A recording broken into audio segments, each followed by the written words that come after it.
Structure of DNA आणि RNA. आपण मागच्या व्हिडिओमध्ये पाहिलं की DNA आणि RNA जे आहे ते न्यूक्लिओटाइडची चेन आहे. तर आता इथे मी एक चेन काढली आहे. आता पहा DNA आणि RNAचे जे स्ट्रक्चर आहे ते आयडेंटिकल आहे, फक्त एका पॉइंटला फरक राहते. ह्या 2 नंबरचा कार्बन आहे. या ठिकाणी जर OH असेल तर हे RNA ची चेन झाली आणि इथं जर OH नसेल तर DNA ची चेन झाली. तर इथं OH आहे याचा अर्थ हे RNA ची चेन झाली. तर या चेनच्या बाबत 1-2 गोष्टी पाहून घ्या.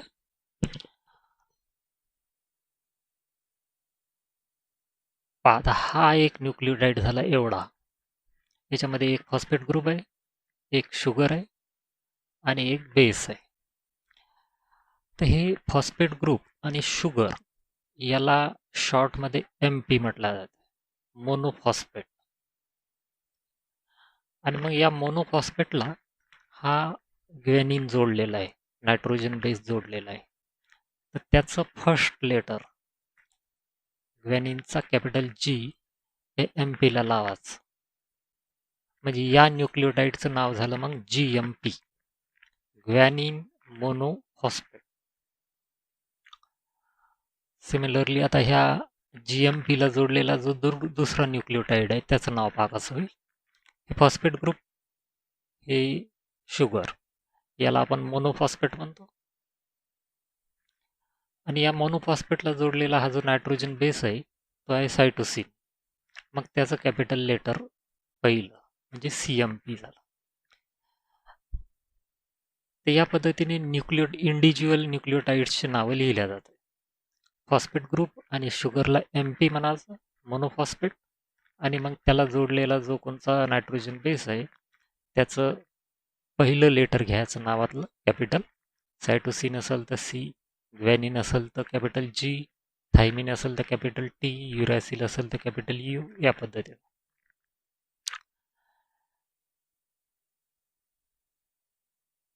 ठीक आहे. आता हे RNA चे न्यूक्लिओटाइड्स झाले.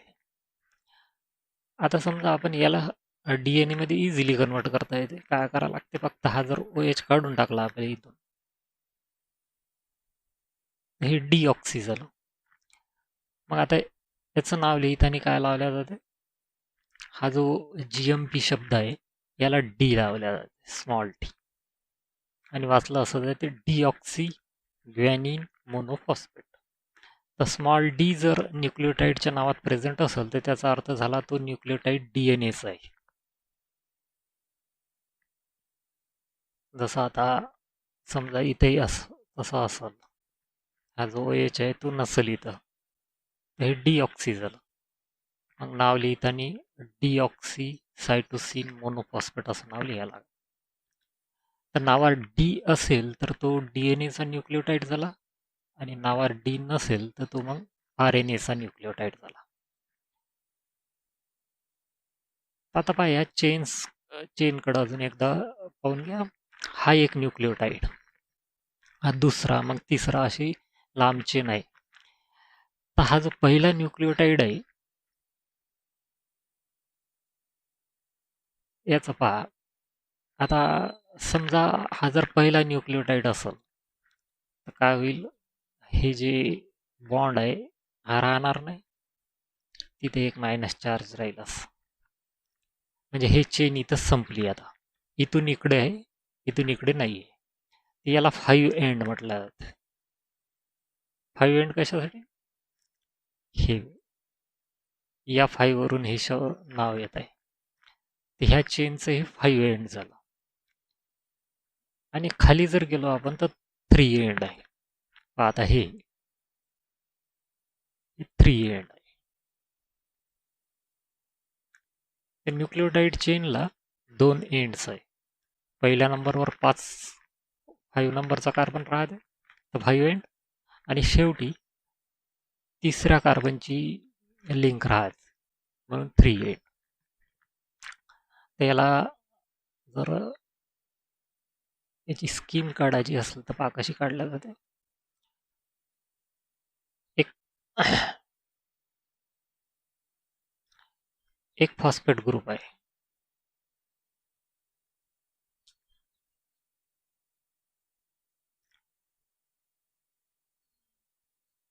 या फॉस्फेटला जोडलेली शुगर आहे.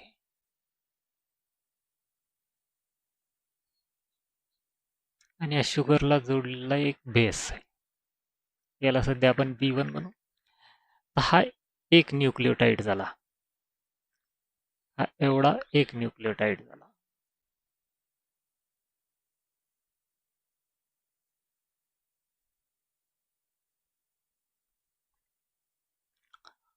आणि फॉस्फेट ग्रुपचं जे एंड आहे त्याला 5 एंड म्हटलं जाते. मग आता सेम असाच न्यूक्लियोटाइड इथं राहील. हे शुगर दुसऱ्या न्यूक्लियोटाइडच्या फॉस्फेटला जोडलेलं राहील.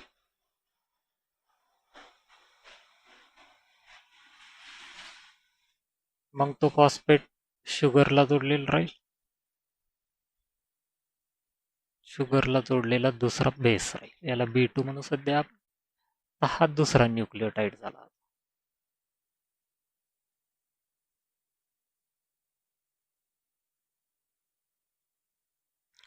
या पद्धतीनं या चेन्स चालते. आता हे जे शुगरची ही जी इकडली लिंक आहे याला थर्ड एंड म्हटलं जातं. कोणतंही न्यूक्लियोटाइड चेन जे आहे ते ह्या पद्धतीनं बनलेली राहील. त्याला एका बाजूला लेफ्ट हँड साईडला 5 एंड राहील आणि राईट हँड साईडला 3 एंड राहील. आता इंडिव्हिज्युअल न्यूक्लियोटाइडचं नाव कसं लिहायचं ते पाहायला आपण. फॉस्फेट आणि शुगरला मोनोफॉस्फेट म्हटलं जाते. आणि मग हा जो कोणता बेस आहे नायट्रोजन त्याच्या नावातलं पहिलं अक्षर इथं घेतलं जाते. समजा इथं ग्वॅनिन असेल तर मग GMP, ॲडेनिन असेल तर AMP वगैरे. आणि मग शुगरला जर शुगर डिऑक्सी शुगर असेल तर स्मॉल डी लावल्या जाते. समजा आता हा B2 ॲडेनाईन आहे, मग हे होईल डिऑक्सी ॲडेनाईन मोनोफॉस्फेट. हा हे DGMP ह्या न्यूक्लियोटाइडचं नाव झालं. DAMP ह्या न्यूक्लियोटाइडचं नाव झालं. पण आता जर आपल्याला ह्या पूर्ण चेनचं नाव लिहायचं राहिलं तर ते पहा कसं लिहिल्या जाते. चेनचं नाव लिहिताना मोनोफॉस्फेट नाही लिहिल्या जात, कारण मोनोफॉस्फेट प्रत्येक युनिटमध्येच आहे, तर ते पुन्हा पुन्हा डबल डबल लिहिण्यात काही अर्थ नाही. तर ह्या दोन युनिटमध्ये जो फरक आहे तो फरक कुठे आहे? बेसमध्ये फरक आहे. इथं वेगळा बेस आहे, इथं वेगळा बेस आहे, मग तिसऱ्या नंबरवर अजून वेगळा बेस राहील. तर पॉलिन्यूक्लियोटाइडचं नाव लिहिताना पॉलिन्यूक्लियोटाइडचा अर्थ होत असते न्यूक्लियोटाइडची चेन. फक्त बेसिसचे नाव लिहिल्या जातं, बेसिसची सिक्वेन्स लिहिल्या जाते. तर ती सिक्वेन्स लिहिण्याचं कन्व्हेन्शन असं आहे का 5 एंडपासून सुरू करायचं. म्हणजे 5 एंडला ते असं लिहिल्या जाते ॲक्च्युली, हे 5 एंड आणि मग 5 एंडपासून बेसिसची सिक्वेन्स लिहायची. जसं आता आपला B1 आहे, B2 आहे, मग B3, B4 या पद्धतीनं थर्ड एंडपर्यंत. जसं एक्झाम्पल म्हणून समजा असं असेल 5 end A, C, C, G, A, A, T, T, A. आता हे एका न्यूक्लियोटाइडचं नाव झालं. याच्यावरून अनेक गोष्टी पता लागतात. एक गोष्टी पता लागते का ह्या न्यूक्लियोटाइडमध्ये किती युनिट्स आहे. पहा, हे 1, 2, 3, 4, 5, 6, 7, 8 आणि 9. 9 न्यूक्लियोटाइड याच्यामध्ये आहे. म्हणजे असे 9 युनिट्स एकमेकाला आठायचे. पहिल्या नंबरवर ॲडेनाईन असणारा न्यूक्लियोटाइड आहे, दुसऱ्या नंबरवर सायटोसिन आहे, तिसऱ्या नंबरवर पण सायटोसिन आहे, 4 नंबरवर ग्वॅनिन आहे, मग पुन्हा ॲडेनाईन, ॲडेनाईन, थायमिन, थायमिन, ॲडेनाईन.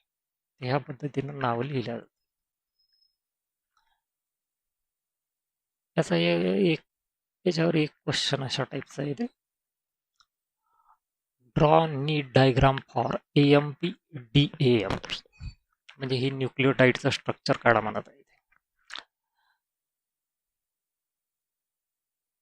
आता MP म्हणजे मोनोफॉस्फेट. तर पहिले शुगर काढून घ्यायची, पेंटोस शुगर,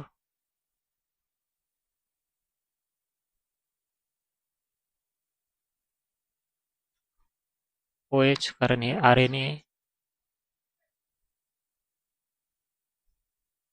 हे H नाही काढले तरी चालते, पण H जर नसल काढायची तर मग ही लाईन वर नाही न्यायची, इथपर्यंतच ठेवायची. ते असंही काढताय, ते जास्त क्लीन होईल. ते समजा आपण H नाही काढले तर असं असं काढतायत, म्हणजे सुटसुटीत दिसते स्ट्रक्चर. ठीक आहे, असं आपण H काढूच नाही. ठीक आहे, तर हे 1 नंबर, 2, 3, 4 आणि हे इथं 5 नंबरचा CH. ठीक आहे, हे झाली शुगर. आता शुगरला जोडलेला phosphate group. Phosphate group oxygen through जोडलेला राहते.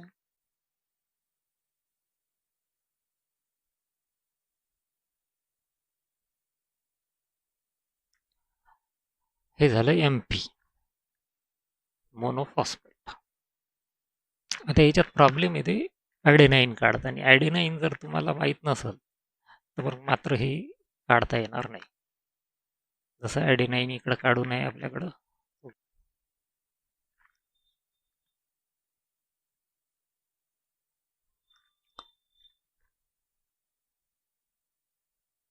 ठीक आहे, आता हा ॲडेनाईन इथं पेस्ट झाला. ॲडेनाईनचा हा जो 9 नंबरचा कार्बन आहे, आपण त्या दिवशी पाहिलं का याचा नंबरिंग कसं केलं जाते. नंबरिंग इथून सुरू होते. 1, 2, 3, 4, 5, 6, 7, 8 आणि हा 9. 9 नंबरचा जो नायट्रोजन आहे तो या 1 नंबरच्या कार्बनला अटॅच होतो. हा जो हायड्रोजन आहे त्या N वरचा तो निघून जातो.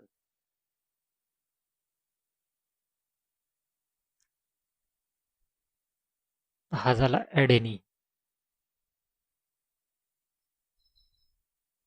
मग हे झालं आता AMP, ॲडेनाईन मोनोफॉस्फेट. अजून काय काढा मला आहे DAMP. DAMP म्हणजे सेम, फक्त काय चा जो OH आहे तो काढून टाका लागेल, म्हणजे तो DAMP तयार होतो. जसं DAMP काढून पाहू, म्हणजे पुन्हा तुमची प्रॅक्टिस होऊन जाईल. पहिले एक पेंटोस शुगर काढून घ्यायची.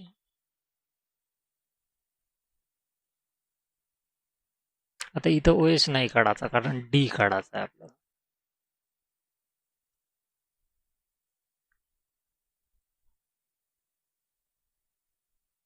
इकडून फॉस्फेट ग्रुप,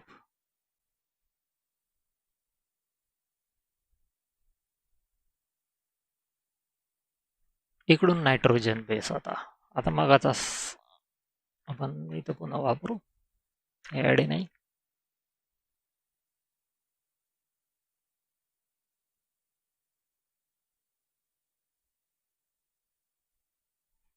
आता ह्या 2 नंबरवर OH नसल्याच्या ना हा DNAचा न्यूक्लियोटाईड झाला. मग याचं नाव होते डिऑक्सी ॲडेनाईन मोनोफॉस्फेट. तर या टाईपचे खूप सारे क्वेश्चन विचारता येईल. जस्ट आता पहा याच्यात बदल कसा राहणार आहे. हे जे बेस आहे हा वेगवेगळा येईल. जसं ड्रॉ स्ट्रक्चर ऑफ DCMP, मग सायटोसिन. हे जे एवढं बेसिक स्ट्रक्चर आहे, हे एवढं, हे प्रत्येक डायग्राममध्ये सेमच राहणार आहे. मोनोफॉस्फेट, पेंटोस शुगर आणि फॉस्फेट ग्रुप. समजा D असेल तर इथं OH नाही काढायचं, आणि D नसेल तर OH काढाच. मेन जो प्रॉब्लेम येईल तुम्हाला तो बेस काढण्यात येईल. बेस जर पाठ नसेल तर मग हा क्वेश्चन येणारच नाही. तर बेसची थोडीशी प्रॅक्टिस करा, ते पॅट करा. तर हे झाले न्यूक्लियोटाइड्स आणि पॉलिन्यूक्लियोटाइड्सची नावं कशी लिहायची. आता DNA ॲक्च्युअली 3 डायमेन्शनलमध्ये कशा टाईपचा मॉलिक्यूल आहे. हे 1953 मध्ये वॅटसन आणि क्रिक ह्या 2 सायंटिस्टने मिळून एक प्रपोज केलं होतं. तेव्हा ते इलेक्ट्रॉन मायक्रोस्कोप अवेलेबल नव्हते, म्हणजे पाहायला DNA. आता नंतर मग इलेक्ट्रॉन मायक्रोस्कोप अवेलेबल झाल्यावर स्ट्रक्चर पाहायला गेलं त्याचं. तर वॅटसन आणि क्रिक ह्या 2 सायंटिस्टने मिळून 1953 साली हे डीएनएचा डबल हेलिक्स, याला डबल हेलिक्स म्हटलं जातं, स्ट्रक्चर सजेस्ट केलं. आता हे काय आहे, एकदम सिंपल आहे बा. हे ह्या दोन चेन्स आहेत न्यूक्लिओटाईडच्या, पॉलिन्यूक्लिओटाईड्सच्या. ही एक चेन आहे जिचं 5 एंड इथं आहे आणि थर्ड एंड इकडं आहे, आणि त्यालाच गुंडाळलेली एक दुसरी चेन आहे,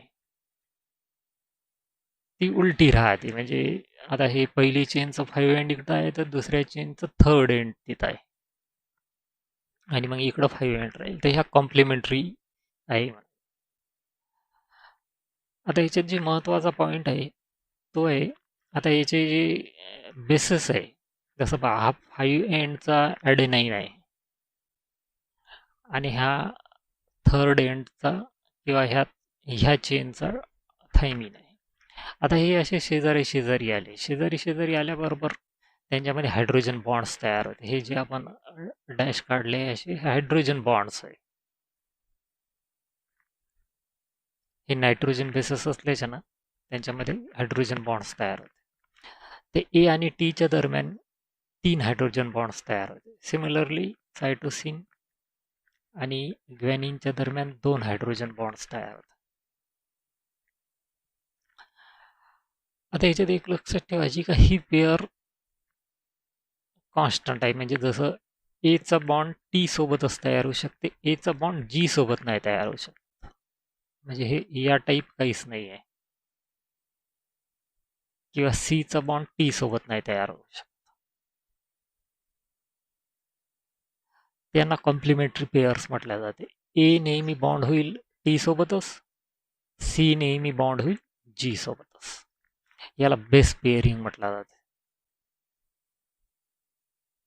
आणि या बेस पेअरिंगमध्ये जेनेटिक कोड लपलेलं राहते, सगळी इन्फॉर्मेशन याच्यामध्येच लपलेलं राहते. जसं पहा आता ह्या 5 चेनचा ए आणि 3 चेनचा टी एकमेकासोबत 3 हायड्रोजन बॉन्ड जोडलेले आहेत, याला हे बेस पेअरिंग झालं. मग 5 एंडचा ग्वॅनिन 3 एंडच्या सायटोसिन सोबत 2 बॉन्ड तयार केले. तर हा 3 बॉन्ड तयार केले. हे इथं उलट झालं आपलं. ए आणि टीच्या दरम्यान 2च बॉन्ड आहे आणि सी आणि जीच्या दरम्यान 3 बॉन्ड आहे.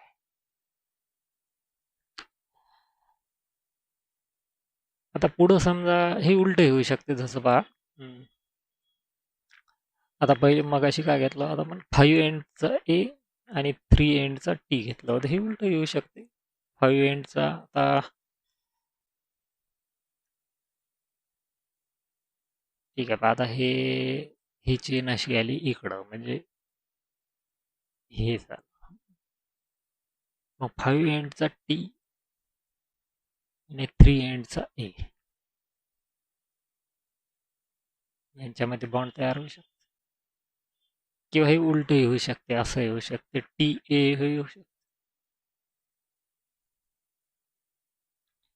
तसंच सिमिलरली ही जी सी आहे, जी सी किंवा सी जी. ह्या पद्धतीने हे बेस पेअरिंग राहते.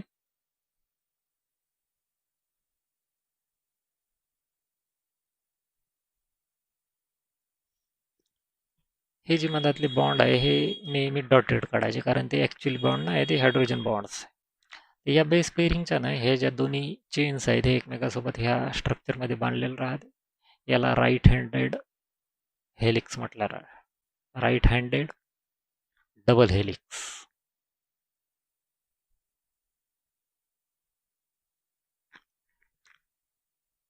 आणि हे जे ह्या बेस पेअरची जी सिक्वेन्स आहे याच्यामध्ये जेनेटिक कोड, प्रोटीनचा कोड वगैरे सगळं लपलेलं राहते. हे झालं डीएनएचं स्ट्रक्चर. आता डीएनए तुम्हाला काढायचं राहिला तर कसा काढायचा बा, हे थोडंसं प्रॅक्टिस करावं लागेल, तेव्हा कुठे येईल ती. आहे या टाईप एक, ज्याला आपण नागमोडी लाईन म्हणतो, ती काढून घ्यायची. नंतर पहा, आता दुसरी काढताना काय करायचं, हे जे पहिली आता पहा, पहिली लाईन इथं वळत आहे, तर दुसरी लाईन याच्या अगोदरच वळवायची. समजा दुसरी लाईन अशी आणली आपण, याला पॅरलल आणायची ती. आणि याच्या अगोदर वळली पाहिजे. वा. मग आता हे दुसरं त्याचं टर्निंग. त्याच्या अगोदरच याला टर्न करा. मग हे तिसरं टर्न. त्याच्या अगोदरच याला टर्न करा. म्हणजे हे बऱ्यापैकी दिसते. ते एक्झॅक्टली पुस्तकासारखी निघणारच नाहीये, पण हे चालून जाते अशी. आणि मग याच्यामध्ये बेस पेअरिंग दाखवायचं. एकाचा ए दुसऱ्याच्या टी सोबत जोडलेलं राहील, एकाचा जी दुसऱ्याच्या सी सोबत जोडलेला.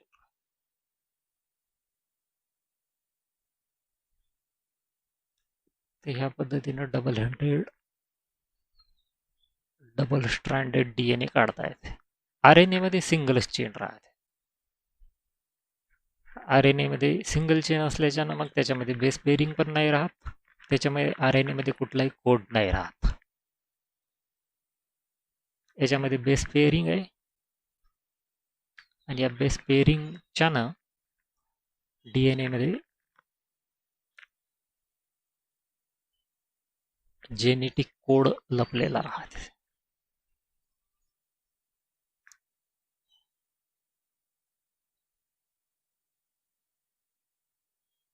आता याच्यावरचा एक क्वेश्चन पाहू. हा, हे एकदम सिंपल क्वेश्चन आहे. Write sequence of complementary strand of the following portion of a DNA molecule. आता हा डीएनए मॉलिक्यूलचा हा एक सर्टन पोर्शन इथं दिलेला आहे. आता तो पुन्हा मी इथं खाली लिहितो. हे 5 एंड पासून सुरू झालं.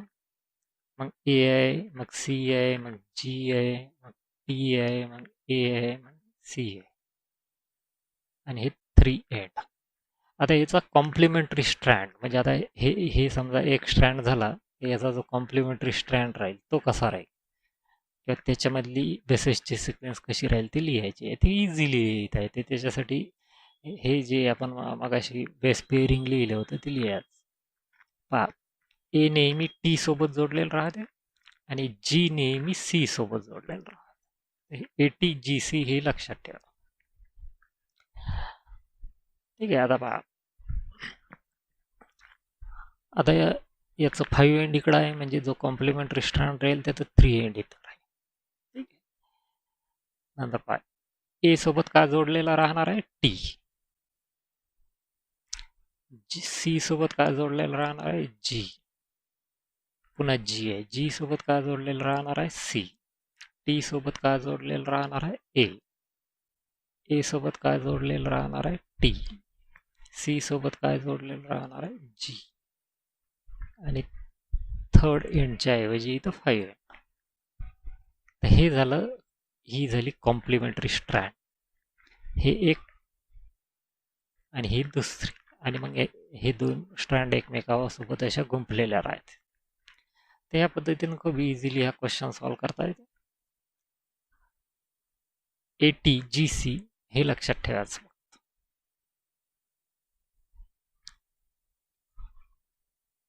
जसं पहा, आता दुसरा क्वेश्चन आहे हे. आता याच्यात एक चूक जी होईल तुमच्याकडून ती कशी होईल, हे जे ओरिजिनल क्वेश्चन पेपरमध्ये हे जे सिक्वेन्स दिलेले आहे हे तुम्ही जेव्हा तुमच्या पेपरमध्ये कॉपी करसाल तेव्हा त्याच्यात चूक होऊ शकते. जसं आता हे इकडं पहा, हे खूपच मोठी आहे. आता हे असं लिहिता जसं इथं 2 सी आहे मग नंतर 2 जी आहे, तर तुम्ही लिहिता समजा 2 सी आणि एकच जी लिहिला का तुमचं उत्तर चुकलं. तर हे खूप केअरफुली इकडं कॉपी करायचं. असं 5 एंड, मग C G T T T, C G T T T, A A G, A A G. हे पुन्हा एकदा चेक करून घ्यायचं. C G T T, C G T T T, A A G, A A G. असं थोडंसं precaution घेतली तर मग हे चुकणार नाही. अदरवाईज एवढा सोपा क्वेश्चन चुकून जाईल. ठीक आहे. मग आता कॉम्प्लिमेंटरी स्ट्रँड कशी काढायची? 5 एंडला लागून थर्ड एंड राहील. मग सी जी ए टी, मग सीला कॉम्प्लिमेंटरी जी, जीला कॉम्प्लिमेंटरी सी, टीला कॉम्प्लिमेंटरी ए, टी ला कॉम्प्लिमेंटरी ए ला कॉम्प्लिमेंटरी टी, ए ला कॉम्प्लिमेंटरी टी, जी ला कॉम्प्लिमेंटरी सी आणि 5 ला कॉम्प्लिमेंटरी 3 ला कॉम्प्लिमेंटरी 5. हे झाली कॉम्प्लिमेंटरी स्ट्रँड. या पद्धतीनं ह्या स्ट्रँड लिहायच्या. आता हे खूप मोठी आहेत, हे तुम्ही लिहून पाहाल. जस्ट काय करायचं आहे, फक्त आता सीच्या ऐवजी जी लिहायचं. सी आणि जी एक इंटर कन्वर्ट करायचे. सी असेल तर जी लिहायचं, जी असेल तर सी लिहायचं, ए असेल तर टी लिहायचं आणि टी असेल तर ए लिहायचं. तर इथे हे एक चॅप्टर संपत आहे. आता थोडंसं मोठं चॅप्टर होतं, पण याची एक्झरसाईज सोपी आहे. पुस्तकातली एक्झरसाईज तुम्ही सॉल्व करायचा प्रयत्न करा.